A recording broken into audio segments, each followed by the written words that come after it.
नमस्कार मित्रांनो, धोंड्याचा महिना दर 3 वर्षांनी का येतो? विज्ञानाची रंजक टाईम मशीन जाणून घ्या. नमस्कार मित्रांनो, श्री स्वामी समर्थ. तुम्ही कधी विचार केलाय का की आपले सण आणि ऋतूंचा ताळमेळ वर्षानुवर्ष कसा टिकून आहे? जर धोंड्याचा महिना अधिक मास नसता तर कदाचित आपण उन्हाळ्यात फटाके फोडले असते. पृथ्वी, सूर्य आणि चंद्र यांच्या गतीमधील 11 दिवसांचा फरक भरून काढण्यासाठी निसर्गाचे हे एक अजब गणित आहे. ते जाणून घ्या याविषयी सविस्तर.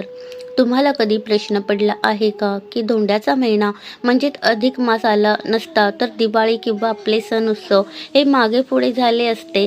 असंही म्हणता येईल की उन्हाळ्यात दिवाळी आली असती, पण विज्ञानाने हे टाळण्यासाठी दर 32 महिने 16 दिवस आणि 8 तासांनी एक महिना वाढवला, ज्याचं नाव धोंड्याचा महिना अधिक मास हे आहे.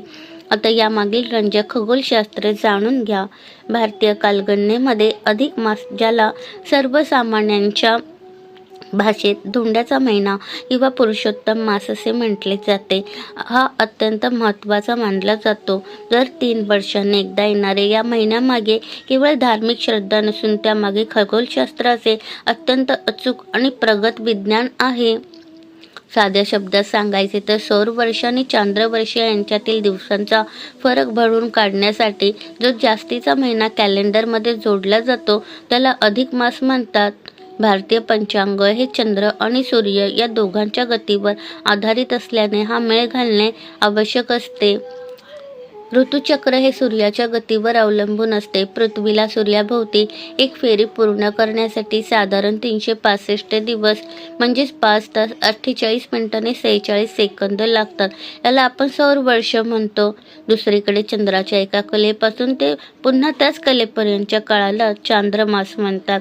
एक चांद्रमास साधारण 29.5 दिवसांचा असतो. अशा 12 महिन्यांचे एक चांद्रवर्ष होते, ते 354 दिवसांचे असते. आता तुम्ही फरक असा पाहू शकता की सौरवर्ष हे 365 आणि चांद्रवर्ष 354 दिवस, यांच्यातील दरवर्षी साधारण 11 दिवसांचा फरक पडतो. आपण हे 11 दिवस तसे सोडून दिले तर दरवर्षी ऋतू आणि सण मागे पुढे होतील. उदाहरणार्थ, काही वर्षांनी दिवाळी उन्हाळ्यात येईल किंवा गणपती हिवाळ्यात येतील. हे टाळण्यासाठी दर 32 महिने 16 दिवस आणि 8 तासांनी एक महिना वाढवला जातो. 3 वर्षात हा फरक साधारण 33 दिवसांचा म्हणजेच 11 गुणिले 3 33 असा होतो, जो एका संपूर्ण महिना एवढा असतो. म्हणून दर 3 वर्षांनी एक अतिरिक्त महिना जोडला जातो. याला धोंड्याचा महिना कसे नाव पडले तर धोंडा म्हणजे दगड. पूर्वीच्या काळी या महिन्याला मलिमलोच म्हणजेच अशुद्ध मानले जायचे, कारण यात कोणतेही मंगल कार्य, विवाह मुंज केले जात नाही. मात्र विज्ञानाच्या दृष्टीने हा महिना निसर्गाचा समतोल राखण्यासाठी अत्यंत महत्त्वाचा आहे. याला धार्मिक महत्त्व देऊन पुरुषोत्तम मास असे नाव देण्यात आले आणि दान धर्माची परंपरा म्हणजे धोंडे जेवणाची पद्धत सुरू झाली. केवळ भारतीयच नाही तर ज्यू कॅलेंडरमध्येही अशाच प्रकारे अधिक महिना जोडला जातो. या उलट इस्लामिक कॅलेंडर पूर्णपणे चांद्रगतीवर आधारित असल्याने तिथे सौर वर्षाशी मेळ घातला जात नाही. म्हणून रमजान किंवा ईद दरवर्षी 10-11 दिवस मागे येतात.